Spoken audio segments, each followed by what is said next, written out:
ఈరోజు ఈ కార్యక్రమము ప్రెస్ మీట్ పెట్టడానికి ముఖ్య ఉద్దేశము మొన్న జరిగిన దాదాపుగా 2 వారాల వరకు జరిగిన బడ్జెట్ సమావేశాలు, దాంట్లో ఏం జరిగినాయి, దాంట్లో ఏం డిస్కస్ చేసినాము, మరి విజయవాడకి వెళ్ళినప్పుడు మంత్రులను కలిసి ఆలగడ్డకి కావాల్సినవి ఏం సమస్యలు ఉన్నాయి, వాళ్ళకి ఏం దృష్టిలోకి తీసుకెళ్ళామనేది కూడా ఒకసారి ప్రజలకు కూడా తెలియజేయాల్సిన అవసరం ఎంతైనా ఉంది. ముఖ్యంగా ఈరోజు చంద్రబాబు నాయుడు గారికి చాలా ఎన్డీఏ ప్రభుత్వానికి ధన్యవాదాలు తెలియజేసుకోవాల్సిన అవసరం ఎంతైనా ఉంది. మనకి లోటు బడ్జెట్ ఉన్నా, రాష్ట్రం పైన అప్పులు భారం ఉన్నా కూడా బడ్జెట్ని, ఇది కేవలం మినీ బడ్జెట్ మాత్రమే, మార్చి వరకు జరిగే వరకు ఈ సమావేశాలు పెట్టిన బడ్జెట్ కూడా కేవలం 4 నెలల వరకు పెట్టాల్సిన మినీ బడ్జెట్ లాగా పెట్టడం జరిగింది. ఈ మినీ బడ్జెట్లో కూడా ఏదైతే ముఖ్యమైన సమస్యలు ఉన్నాయో, ముఖ్యమైన అంశాలు, ప్రభుత్వము చర్యలు తీసుకోవాల్సిన అంశాలు ఏవైతే ఉన్నాయో దాని మీద ఎక్కువ కాన్సన్ట్రేషన్ చేయడం జరిగింది. రైతులకు సంబంధించినవి కావచ్చు, ఉద్యోగస్తులకు సంబంధించినవి కావచ్చు, ఉద్యోగాలకు సంబంధించినవి కావచ్చు, వ్యాపారాలకు సంబంధించినవి కావచ్చు, ఇవన్నీ కూడా చాలా డిస్కషన్స్ మరి చేసిన తర్వాతనే బడ్జెట్ని పెట్టడం జరిగింది. అందరూ కూడా అసెంబ్లీలో ప్రతిపక్షం ఎట్లాగో లేదు, కానీ ప్రతిపక్ష పాత్ర కూడా మేమే పోషించి ఎమ్మెల్యేలుగా మేము ఉన్నప్పుడు కూడా ఏవైతే డిస్కషన్స్ ఉన్నాయో, బడ్జెట్ పైన డౌట్లు ఉన్నాయో అవన్నీ కూడా అసెంబ్లీలో మేము మాట్లాడడం జరిగింది. ఈరోజు ముఖ్యంగా చూసుకుంటే ఆలగడ్డకు సంబంధించి కొన్ని సమస్యలు, ఏవైతే ముఖ్యమైన సమస్యలు మన దృష్టికి వచ్చినాయో అవన్నీ కూడా విజయవాడలో మంత్రులను కలవడం జరిగింది. ముఖ్యంగా ఆలగడ్డలో మనకి సబ్స్టేషన్స్ ఇంకా కొన్ని కావాల్సిన అవసరం ఉందని చెప్పి కూడా ప్రపోజల్ పెట్టడమే కాకుండా మనకి పోల్స్ ఇస్తున్నా కూడా దానికి మెటీరియల్స్ లేవు. సో పోల్స్ మెటీరియల్స్ లేకపోవడం వల్ల కూడా గత ప్రభుత్వంలో చాలా మిస్యూజ్ చేసినారు. మరి ఇప్పుడు మాకు అవన్నీ మెటీరియల్స్ సప్లై చేయాలని చెప్తూనే స్టాఫ్ చాలా తక్కువ ఉన్నారు. ఏఈ పోస్టులు చాలా వేకెన్సీ ఉన్నాయి. ఇవన్నీ కూడా ఫిలప్ చేయాలని చెప్పి కూడా నేను మంత్రి గారి దృష్టికి తీసుకెళ్ళినప్పుడు ఇది చాలా ముఖ్యమైన సమస్య అమ్మ, చంద్రబాబు నాయుడు గారు ఆల్రెడీ దీని గురించి మేము డిస్కస్ చేస్తున్నాము, ఎట్లా భర్తీ చేయాలా, ఎట్లా అన్ని క్లోజ్ చేయాలని చెప్పి మేము కూడా ఆలోచిస్తున్నాము అని చెప్పి తొందరలోనే ఏఈ పోస్టులు, మిగతా స్టాఫ్ పోస్టులు ఏవైతే వేకెన్సీ ఉన్నాయో ఈ ఎలక్ట్రికల్ డిపార్ట్మెంట్లో అవన్నీ కూడా ఫుల్ఫిల్ చేస్తామని చెప్పి కూడా మంత్రి గారు చెప్పడం జరిగిందని చెప్పి కూడా సందర్భంగా తెలియజేసుకుంటూ, మరి మన గవర్నమెంట్ హాస్పిటల్లో మరి డాక్టర్లు ఉన్నారే కానీ దానికి కావాల్సిన కొన్ని ఎక్విప్మెంట్స్ లేవు, కొన్ని మెషినరీ లేవు. డెంటిస్ట్కి సంబంధించినవి కానీ, ఐ హాస్పిటల్ మనకి ఐకి సంబంధించినవి కానీ, కంటికి చూపుకి సంబంధించినవి కానీ, ఇంకా కొన్ని లాస్ట్ టైం నేను విజిట్కి పోయినప్పుడు చాలా వరకు కొన్ని ఎక్విప్మెంట్స్ లేవని చెప్పడం జరిగింది. అవి కూడా అన్నీ కూడా దాదాపుగా 3 కోట్లకు సంబంధించిన ఎక్విప్మెంట్ కావాలని చెప్పి కూడా అన్నీ కూడా రాసుకొని వెళ్ళి మంత్రి గారికి ఇవ్వడం జరిగింది. వెంటనే యాక్షన్ తీసుకోండి, ఏవేవైతే వెంటనే అవైలబుల్ ఉన్నాయో అవన్నీ కూడా మీరు ఇచ్చేయండి అని చెప్పి కూడా మరి మంత్రి గారు రాసి కిందికి వాళ్ళ డిపార్ట్మెంట్ వాళ్ళకు కూడా సర్క్యులేట్ ఫైల్ అని చెప్పి కూడా రాయడం జరిగిందని చెప్పి కూడా ఈ సందర్భంగా తెలియజేసుకుంటూ, మరి నేను మొన్న ఈ సిపిడబ్ల్యూఎస్ స్కీమ్ ఏదైతే ఉందో శ్రీరంగపురం దగ్గర, అది స్కీమ్ మధ్యలోనే ఆగిపోవడం వల్ల దాదాపుగా 20 గ్రామాలకి రావాల్సిన ఈ తాగునీటి సమస్య తీరడం లేదని చెప్పి మరి పవన్ కళ్యాణ్ గారి దృష్టికి తీసుకెళ్ళడం జరిగింది. ఆయన కూడా బడ్జెట్ ఏ విధంగా ఉంది, వెంటనే ఏర్పాటు చేపించే మార్గాలు కూడా చూస్తామని చెప్పి కూడా మాట ఇవ్వడం జరిగింది. ఈ సిపిడబ్ల్యూఎస్ స్కీము పవన్ కళ్యాణ్ గారికి ఇవ్వడం జరిగింది, అదేవిధంగా ముఖ్యమంత్రి గారికి కూడా ఇవ్వడం జరిగింది. తప్పకుండా ఈ సిపిడబ్ల్యూఎస్ స్కీమ్ కూడా వెంటనే స్టార్ట్ అయ్యేటట్టుగా కూడా చర్యలు తీసుకుంటామని చెప్పి కూడా వాళ్ళు మాట ఇవ్వడం జరిగింది. వరకు మనకి నీళ్లు రావాల్సిన అవసరం ఉంది. మరి ముచ్చుమరి దగ్గర ఎక్స్ట్రా పంపులు పెడితే మరి చివరి ఆయకట్టు వరకు నీళ్లు రావడానికి అవకాశం ఉంటుంది. ముఖ్యంగా ఆళ్లగడ్డలో రైతులు ఇబ్బంది పడకుండా ఉంటారని చెప్పి కూడా చెప్పడం జరిగింది. ఎందుకంటే కేసీ కెనాల్ అంటే కర్నూలు కడపలో చూసుకుంటే కేసీ కెనాల్ ఆయకట్టు కింద ఉన్న ఎక్కువ శాతము మనమే ఆళ్లగడ్డ వాసులే ఉన్నారు. ఆళ్లగడ్డకి సంబంధించిన పొలాలే ఉన్నాయి కాబట్టి మరి దాదాపుగా 95,000 ఎకరాలు ఆలగడ్డకు సంబంధించిన ఆయకట్టు ఉంది కాబట్టి మరి తొందరగా చర్యలు తీసుకోవాలా, ఎక్స్ట్రా పంపులు పెట్టాలని చెప్పి కూడా మనం ఒక ప్రపోజల్ ప్రభుత్వానికి ఇవ్వడం జరిగింది. మరి తెలుగంగ రైతులకు సంబంధించి ఏదైతే డిస్ట్రిబ్యూషన్ ఛానల్స్, ఫీల్డ్ ఛానల్స్, పిల్ల కాలువలు ఉన్నాయో అవి చాలా వరకు చాలా గ్రామాలకి లేవు. చాలా మంది రైతులు ఇబ్బందులు పడుతున్నారు. కళ్ళ ముందున నీళ్లు పోతున్నా, తెలుగుగంగ నీళ్లు పోతున్నా కూడా వాడుకోలేని పరిస్థితి మరి తెలుగుగంగ రైతులు అని చెప్పి కూడా మరి అసెంబ్లీలో మాట్లాడుతూనే ఈ ఫీల్డ్ ఛానల్స్, పిల్ల కాలువలు వెంటనే తెలుగుగంగ రైతులను ఆదుకోవాలని చెప్పి కూడా మరి అవి కూడా ఒక ప్రపోజల్ పెట్టడం జరిగింది. మరి అహోబిలంలో గతంలో నేను మంత్రిగా ఉన్నప్పుడు అహోబిలంకి రోప్వే శాంక్షన్ చేయించడం జరిగింది. ఆ రోప్వే గత ప్రభుత్వం వచ్చిన తర్వాత వైసీపీ నాయకులు దాన్ని ఆపేయడమే కాకుండా అసలు వేరే ప్రపోజల్స్ అనేది అహోబిలంలో పెట్టకుండా చేస్తున్నారు. సో ఆ రోప్వే అనేది మళ్ళీ స్టార్ట్ చేయాలని చెప్పి కూడా మంత్రి గారిని కూడా నేను అడగడం జరిగింది. ఆయన కూడా వెంటనే స్పందించి చేస్తామని చెప్పి కూడా మరి మాట్లాడడం జరిగింది. మరి అదే కాకుండా గన్లేరు ఏదైతే మనకి కెపాసిటీ పెంచాలని చెప్పి ప్రపోజల్ గతంలో నేను పెట్టడం జరిగింది. అది కూడా వెంటనే బడ్జెట్ దానికి కేటాయించి ఆ ఫైల్ సర్క్యులేట్ అవుతుంది, దానికి డబ్బులు ఒకటి కేటాయించాలని చెప్పి కూడా నేను మళ్ళీ గుర్తు చేయడం జరిగింది. అది కూడా వెంటనే స్పందించి చేస్తామని చెప్పి కూడా మంత్రి గారు చెప్పడం జరిగింది. మరి ఇదంతా కాకుండా ముఖ్యంగా నేను ఆలగడ్డ ప్రజలకి నేను ఇచ్చిన మాట ప్రకారంగా కూడా మరి ఏవైతే ఉద్యోగాలు ఈరోజు ఉద్యోగాలు లేక ఇబ్బందులు పడుతున్న వాళ్ళు చాలామంది ఉన్నారు. లోకేష్ అన్న గారు, చంద్రబాబు నాయుడు గారు వెంటనే ఈ ప్రభుత్వం వచ్చిన వెంటనే కంపెనీలు వాళ్ళందరితో మాట్లాడి ఎక్కడైతే పరిశ్రమల్లో ఇంకా భర్తీ కానీ ఉద్యోగాలు ఉన్నాయో అవన్నీ కూడా మేము ప్రభుత్వం తరపు నుంచి భర్తీ చేపిస్తామని చెప్పి ఈ ఏదైతే జాబ్ మేళా ప్రతి ఒక్క నియోజకవర్గంలో పెట్టి చాలా సీరియస్గా తీసుకొని మరి వాళ్ళందరూ కూడా ఉద్యోగాలు ఇప్పించే, పిల్లలకు ఉద్యోగాలు ఇప్పించే బాధ్యత ఎమ్మెల్యేలు మా అందరికి కూడా ఇవ్వడం జరిగింది. మీడియా మిత్రులకు అందరికీ కూడా తెలిసే ఉంటుంది, మనకి మేము కూడా పబ్లిసిటీ ఇవ్వడం జరిగింది. మరి నిన్న జరిగినట్టుంది. నిన్న జరిగిన ఈ జాబ్ మేళాలో కూడా దాదాపుగా 8 కంపెనీలు రావడం జరిగింది. ఈ 8 కంపెనీలో వాళ్ళందరూ కూడా ఇంటర్వ్యూలు తీసుకున్నారు, స్టూడెంట్స్తో మాట్లాడినారు. అంతా చేసిన తర్వాత ఈ 8 కంపెనీలతో కలిపి దాదాపుగా 66 మందికి ఉద్యోగాలు ఇవ్వడం జరిగింది. సో నిన్న 66 మంది వాళ్ళని అందరినీ కూడా నేను కలవడం జరిగింది. వాళ్ళకి వర్క్ ఆర్డర్లు నా చేతుల మీదనే ఇవ్వడం జరిగింది. వీళ్ళందరినీ కూడా నేను వీళ్ళకి శాలరీ 10,000 నుంచి 18,000, కొంతమందికి 23,000, 25,000 వరకు కూడా వీళ్ళకి జీతాలు వాళ్ళ చదువుకున్న చదువుని బట్టి కూడా వాళ్ళకి ఉద్యోగాలు ఇవ్వడం జరిగింది. కొంతమందికి హైదరాబాద్లో, కొంతమందికి కడపలో, కొంతమందికి శ్రీ సిటీలో, కొంతమందికి బెంగళూరులో, ఇట్లా వీళ్ళందరికీ కూడా ఉద్యోగాలు ఇవ్వడం జరిగింది.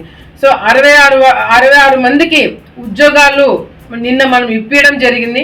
కాకపోతే నిన్న స్టూడెంట్స్తో మాట్లాడినప్పుడు కూడా వాళ్ళందరికీ కూడా ఒకటే రిక్వెస్ట్ చేసుకున్నాం. అదేంటంటే ఏదైతే ఉద్యోగాలు ఇచ్చారో స్టార్టింగ్లో కొద్ది వరకు ఇబ్బంది ఉంటుంది, కానీ మీరు మధ్యలో వదిలేసుకొని రాకండి, ఆ కంపెనీలో గ్రోత్ ఉండేటట్టుగా కూడా మీరు చూసుకోండి అని చెప్పి కూడా వాళ్ళందరూ కూడా మోటివేట్ చేసి వాళ్ళందరినీ కూడా పంపించడం జరిగింది. నాకు తెలిసి ఈరోజు రేపు ఈ డిసెంబర్ 1వ తారీఖు చాలా మంది కూడా జాయిన్ అయిపోవడం జరుగుతుంది. సో నేను నా బాధ్యతలు ఏ విధంగా నెరవేరుస్తున్నాను, ఏదైతే ఆలగడ్డ ప్రజలకి నేను ఇచ్చిన మాట ప్రకారంగా కూడా ఏ విధంగా అయితే అన్నీ కూడా నేను మంత్రులతో మాట్లాడుకుని ప్రభుత్వంతో మాట్లాడి అన్ని విధాలుగా నేను చేయాల్సినవన్నీ కూడా చేస్తున్నాను. ఎందుకంటే ఈరోజు మనకి ఆలగడ్డలో పరిస్థితి అందరం కూడా తెలిసిందే. గత 5 సంవత్సరాల్లో ఎవడు కూడా పట్టించుకోకపోవడం వల్ల, అసలు సబ్జెక్ట్ తెలియకపోవడం వల్ల ప్రభుత్వము అనేది కూడా ఎక్కడ కూడా ఒక్క పని కూడా చేయలేదు. ఈరోజు తెలుగుదేశం పార్టీ ప్రభుత్వంలోకి వచ్చిన తర్వాత మరి చంద్రబాబు నాయుడు గారు గుంతలు పడిన రోడ్లకి ఏ విధంగా డబ్బులు ఇస్తున్నాడు, కొత్త రోడ్లు వేసుకోవడానికి ఏ విధంగా డబ్బులు ఇస్తున్నాడు, అదేవిధంగా దీపం 2 పథకం కింద గ్యాస్ సిలిండర్లు చెప్పిన మాట ప్రకారం ఏ విధంగా ఇస్తున్నాడు, ల్యాండ్ టైటిలింగ్ యాక్ట్ ఏ విధంగా క్యాన్సిల్ చేస్తున్నారు, ఏదైతే చెత్త మీద వేసే ట్యాక్స్ కూడా అది కూడా క్యాన్సిల్ చేస్తున్నారు. ఇట్లా ఎన్నో చెప్పినవే కాకుండా చెప్పనివి కూడా చాలా చేసుకుంటూ వస్తున్నారు. బడ్జెట్ పెట్టి ప్రజల్ని ఆదుకునేదానికి ప్రభుత్వం ముందుకు వస్తుంటే దీని మీద కూడా ఏ విధంగా బురద జల్లాలా, తెలుగుదేశం పార్టీ వాళ్ళని ఏ విధంగా మరి చర్చలోకి తీసుకురావాలా, వాళ్ళకి ప్రశాంతంగా లేకుండా ఎట్లా చేయాలనేది కూడా ఈరోజు వైసీపీ నాయకులు, ప్రతిపక్ష హోదా కూడా లేని వైసీపీ నాయకులు ఈరోజు మాట్లాడుతున్నారు. ఈరోజు అసెంబ్లీలో ఇంత పెద్ద చర్చ జరుగుతుంది, బడ్జెట్ సమావేశాలు జరుగుతున్నాయి. ప్రతిపక్షం వాళ్ళు మాట్లాడడానికి ఒక మంచి అవకాశం, సలహాలు ఇవ్వడానికి ఒక మంచి అవకాశం, ఏదైతే ప్రభుత్వం ఏదైనా తప్పులు చేస్తుంటే దాన్ని ఎత్తి చూపించడానికి ఒక మంచి అవకాశం. కానీ ఈరోజు వైసీపీ నాయకులు కేవలం మొండిగా మాకు ప్రతిపక్ష హోదా ఇస్తేనే వస్తాము అని చెప్పి మొండిగా కూర్చోవడం అనేది చాలా చాలా చాలా విడ్డూరంగా ఉంది. ఈరోజు చంద్రబాబు నాయుడు గారు వైసీపీ వాళ్ళు అసెంబ్లీలో లేరు కాబట్టి ఇష్టం వచ్చినట్టు బిల్లులు పాస్ చేసుకోండి, ఇష్టం వచ్చినట్టు మీరు చేసుకోండి అని ఎక్కడ కూడా మాకు వదిలేయలేదు. ఈ ప్రభుత్వము డిస్కషన్స్కి ఓపెన్గా ఉన్నారని చెప్పి ప్రతిపక్ష పాత్ర కూడా మేమే ప్లే చేస్తున్నాం. ఏదైతే బిల్లులో, ఏదైతే బడ్జెట్లో మంత్రులు పెట్టిన బిల్స్లో కానీ లేకపోతే బడ్జెట్లో కానీ డిమాండ్స్లో కానీ మాట్లాడడానికి అవకాశం ఇవ్వడమే కాకుండా దాంట్లో ఏదైనా సలహాలు కూడా ఇవ్వండి అని చెప్పి కూడా ఈరోజు ప్రతి ఒక్క ఎమ్మెల్యేకి ఒక బాధ్యత ఇవ్వడం జరిగింది. సో దయచేసి మీడియా మిత్రులు కూడా మీ ముందుకు ఏదైనా వచ్చినా, మీ దృష్టికి ఏదైనా వచ్చినా మాకు ఇన్ఫార్మ్ చేయండి. దాన్ని ఏ విధంగా కరెక్ట్ చేయాలో మేము కరెక్ట్ చేస్తాం. కరెక్ట్ చేయకపోతే అప్పుడు డెఫినెట్గా you have right to question. చాకల్మరిలో జరిగిన దానికి వైసీపీ నాయకులు ముందుకు ఎందుకు రాలేదండి? ఏదో వైసీపీ నాయకులు కదా స్కూలు, దానికైతే మీరు ఓకేనా? అందరు చాలా మంది కొత్త వాళ్ళు ఉన్నారు కాబట్టి వాళ్ళందరూ కూడా మాట్లాడడానికి అవకాశం ఇవ్వడం జరిగింది ఈరోజు. అంతేకాకుండా ముఖ్యంగా ఈరోజు మనం అందరం కూడా చంద్రబాబు నాయుడు గారు చేసే ప్రతి ఒక్క కార్యక్రమము ప్రజలకి సంబంధించింది, ప్రజా సమస్యలు తీర్చడానికి అని చెప్పి మనం ఒకసారి గుర్తుపెట్టుకోవాలా. ఈరోజు రాష్ట్రంలో ఎంతో మంది ఇబ్బందులు పడినారు, ఎంతో మంది కష్టపడినారు, మీడియా మిత్రులతో సహా అందరు రోడ్డు మీదకి తీసుకొచ్చి పడేస్తున్నారు. కానీ మళ్ళీ ప్రభుత్వాన్ని ముందుకు తీసుకెళ్లే దిశలో విజన్ని పెట్టి మనము ఏ విధంగా ముందుకెళ్లాలా, ఎక్కడ కూడా లా అండ్ ఆర్డర్ ప్రాబ్లం ఉండకూడదని మళ్ళీ మాకు చెప్పడం జరిగింది. ఈరోజు రాష్ట్రంలో జరుగుతున్న అరాచకాలు, అన్యాయాల గురించి ఈరోజు మనం ఎట్లా జాగ్రత్తలు తీసుకోవాలా, మన కార్యకర్తలను ఏ విధంగా కంట్రోల్లో పెట్టుకోవాలనేది కూడా చంద్రబాబు నాయుడు చెప్పాల్సిన అవసరం లేదు. జగన్మోహన్ రెడ్డి లాగా మీరు ఇష్టం వచ్చినట్టు వాళ్ళని కొట్టండి, మీకు చేతనని చేసుకోండి అని చెప్పి ఎవరికి ఫ్రీ హ్యాండ్ ఇవ్వట్లేదు. ఈ రాష్ట్రం మళ్ళీ బాగుపడాలన్నా వాళ్ళకి మనకి తేడా ఉండాలని చెప్పి ఒక క్రమశిక్షణతో మమ్మల్ని ముందుకు తీసుకెళ్తున్నారు. ఈరోజు దేనికి పనికిరాని వాళ్ళు కూడా ఈరోజు అసెంబ్లీలో ఎట్లా మాట్లాడాలా, దేని గురించి మాట్లాడాలా, నాకు సలహాలు ఇచ్చే స్థాయిలో మాట్లాడుతున్నారు. ఈరోజు చాలా మంది అనుకోవచ్చు లా అండ్ ఆర్డర్ గురించి, చాలా మంది కాదు, పని పాటలైన విధవలు తప్ప ఎవరు దీని గురించి మాట్లాడరు. అసలు బడ్జెట్ గురించి నేను ఎందుకు మాట్లాడుతున్నాను, పోలీస్ డిపార్ట్మెంట్కి నేను ఎందుకు సలహాలు ఇస్తున్నానని చెప్పి కొంతమంది మాట్లాడుతున్నారు. బుద్ధి జ్ఞానం ఉన్నవాడు ఎవడన్నా అర్థమవుతుంది. చాగల్మరిలో ఒక 5 సంవత్సరాలు ఒక చిన్న పాప పైన దాడి జరిగింది. ఈరోజు నాకు నీతులు చెప్పేవాళ్ళు ఒక 5 సంవత్సరాలు చిన్న పాప పైన దాడి జరిగినప్పుడు మీరు గాడిదలు కాస్తున్నారా? వైసీపీ నాయకులు ముందుకొచ్చి ఎందుకు మాట్లాడలేదు దీని గురించి? నేను విజయవాడలో అసెంబ్లీ సమావేశాలు జరుగుతున్నాయి, నేను అక్కడ కూర్చొని ఇక్కడ ఏ విధంగా ఎవరు అమ్మాయి ఆ చిన్న పాప పైన అఘాత్యం చేస్తున్నారు అని చెప్పి నేను ఎంక్వైరీ చేసుకొని నేను మాట్లాడి నేను వాళ్ళని కేసులు పెట్టించి మేము చేస్తుంటే వైసీపీ నాయకులు గాడిదలు కాస్తున్నారా? ఈరోజు దేని గురించి మాట్లాడాలో నాకు నీతులు చెప్తున్నారు, నువ్వు ఈడ కూర్చొని గాడిదలు కాస్తుంటేవా? ఎందుకు దీని గురించి నేను మాట్లాడాల్సి వచ్చింది లా అండ్ ఆర్డర్ గురించి అంటే, ఎందుకు నేను సలహాలు ఇవ్వాల్సి వచ్చింది అంటే, ఫారెన్సిక్ రిపోర్ట్స్, అదేవిధంగా సరైన వెహికల్స్, సరైన ఎక్విప్మెంట్స్ సరిగ్గా లేకపోవడం వల్ల ఎంతో మంది అమాయకుల మీద కేసులు పెట్టి లోపల పడేసినారు. అటువంటి చిన్న పిల్లల మీద మళ్ళీ దాడులు జరగకుండా ఉండాలంటే సిస్టమ్ కరెక్ట్గా ఉండాలని చెప్పి అసెంబ్లీలో మాట్లాడినాను. నేను రాష్ట్రంలో రాష్ట్ర సమస్యల గురించి ఎందుకు మాట్లాడుతున్నాను? రాష్ట్రంలో ఆలగడ్డ లేదా? అసెంబ్లీ అంటే అదేమన్నా మండల మీటింగ్ అనుకున్నారా ఓన్లీ ఆలగడ్డ గురించి మాట్లాడడానికి? అది ఒక రాష్ట్రానికి సంబంధించిన అసెంబ్లీ అన్నప్పుడు రాష్ట్ర సమస్యల గురించి మాట్లాడతారు, రాష్ట్రంలో జరుగుతున్న అన్యాయాల గురించి మాట్లాడతారు. దాంట్లో ఒక పార్ట్ ఆలగడ్డ.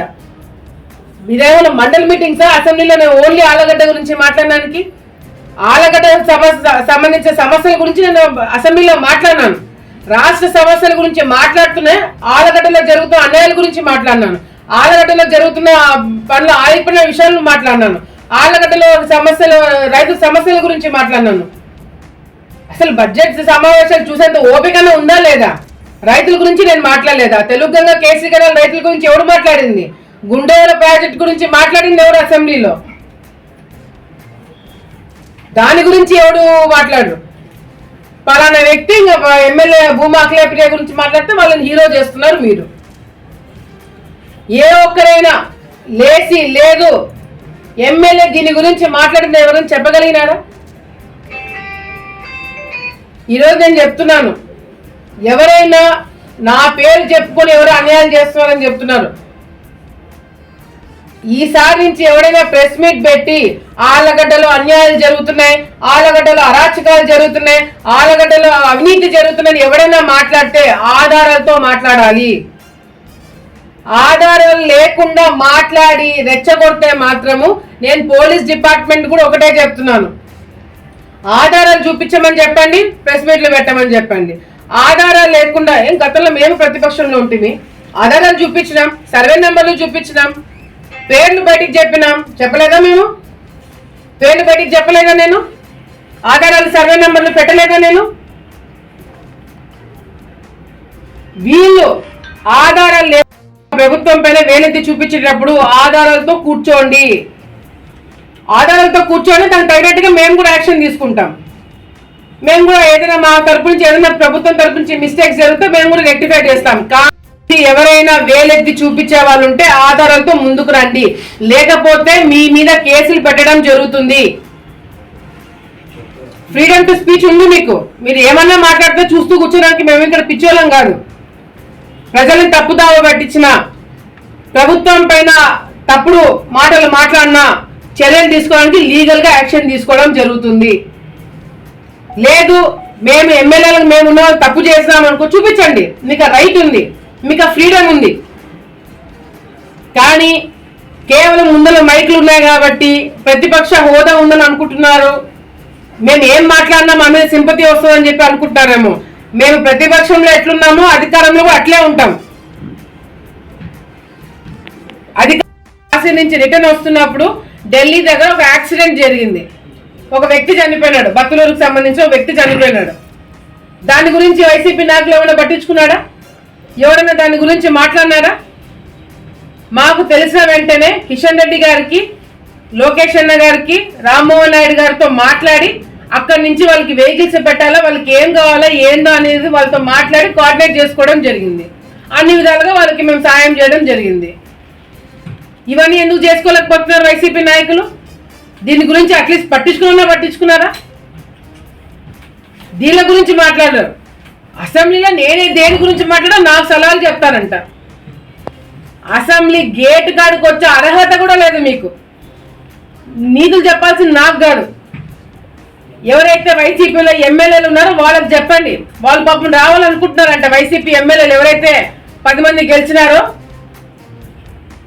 వాళ్ళు రావాలని అనుకుంటున్నారంట, కానీ రానియట్లేదంట. అది ఈరోజు వైసీపీ వాళ్ళకి సంబంధించిన అరాచకాలు. ఏమైనా అంటే ప్రెస్ ముందుకు రావడము, అది ఇది అని చెప్పి ప్రభుత్వం గురించి మాట్లాడడం, ఆధారాలు చూపించమంటే మాట్లాడే నాదుడు లేడు. కల్లోలం చేసి పెట్టారు రాష్ట్రాన్ని గత 5 సంవత్సరాలు. మీరు చేసిన అప్పులు బయటికి తీయాలంటే తీస్తే వస్తూనే ఉన్నాయి. బడ్జెట్ సమావేశాలు మాట్లాడుతుంటే, మంత్రులతో మాట్లాడుతుంటే ఒక్కొక్కటి బయటికి వస్తుంటే మన రాష్ట్రం ఏమైపోయింటే మళ్ళీ ఇంకోసారి వీళ్ళు వచ్చింటే అని చెప్పి భయపడే స్థాయికి తీసుకొచ్చినారు. ఈ రాష్ట్రాన్ని మళ్ళీ తిరిగి దారిలో పెట్టేది ఎవరైనా ఉన్నారు అంటే అది కేవలం చంద్రబాబు నాయుడు గారు మాత్రమే. ఎన్డీఏ ప్రభుత్వం మాత్రమే మళ్ళీ రాష్ట్రాన్ని ముందుకు నడిపించగలుగుతుంది. ఈయన చేసే అరాచకాలు సోషల్ మీడియాలో ఎవరైనా తప్పుగా మాట్లాడిన గతంలో కూడా బయటికి తీస్తున్నాం. సోషల్ మీడియాలో ఇష్టం వచ్చినట్టు ఎవరైతే పిచ్చి కూతలు కూసినారో, ఎవరైతే పిచ్చి మాటలు మాట్లాడినారో అవన్నీ కూడా బయటికి తీసి వాళ్ళ మీద యాక్షన్ తీసుకోవడం జరుగుతుంది. మీరు మర్యాదగా ఉండండి, మీరు మాట్లాడే పద్ధతి మార్చుకోండి, వాస్తవాలు మాట్లాడండి, సబ్జెక్ట్ మాట్లాడండి, రైతులకు సంబంధించిన సమస్యలు చెప్పండి, వింటాం, ప్రభుత్వం సంబంధించిన ఇబ్బందులు చెప్పండి, యాక్షన్ తీసుకుంటాం. అంతేగాని మీరు ఇంకొకసారి ప్రెస్ ముందరకు వచ్చి ప్రభుత్వం గురించి వ్యతిరేకంగా మీరు మాట్లాడినా ఆధారాలు లేకుండా మేము యాక్షన్ తీసుకోవడం జరుగుతుంది. రెండోది, ఎవరైతే కొన్ని ఛానల్స్ ఉన్నాయి ఆ ఛానల్స్ పదే ప్రభుత్వం మీద వ్యతిరేకంగా మాట్లాడే వాళ్ళందరినీ కూడా ఎంకరేజ్ చేస్తున్నారు, వాళ్ళ మీద కూడా లీగల్ గా యాక్షన్ తీసుకోవడం జరుగుతుంది. ఎందుకంటే ప్రభుత్వం పైన మీకు ఏదైనా ఆధారం ఉంటే ఆధారాన్ని చూపించి మీరు ఏదైనా మీడియాలో పెట్టుకోవచ్చు. కానీ ఆధారాలు లేకుండా కేవలం ప్రజల్ని భయభ్రాంతులకు గురి చేసేదానికి మాత్రం మీరు మీ టీఆర్పీ రేటింగ్ లో లేకపోతే మీ సబ్స్క్రిప్షన్స్ మీ వ్యూస్ సంపాదించుకోవడానికి చేస్తే మాత్రము government will take action. So అది గుర్తుపెట్టుకోవాలని చెప్పి వైసీపీ నాయకులకి హెచ్చరిస్తున్నాము. మళ్ళీ మీరు మీడియా ముందుకు వచ్చేటప్పుడు జాగ్రత్తగా మర్యాదగా మాట్లాడాలని చెప్పి కూడా ఈ సందర్భంగా వాళ్ళకి తెలియజేసుకుంటున్నాం.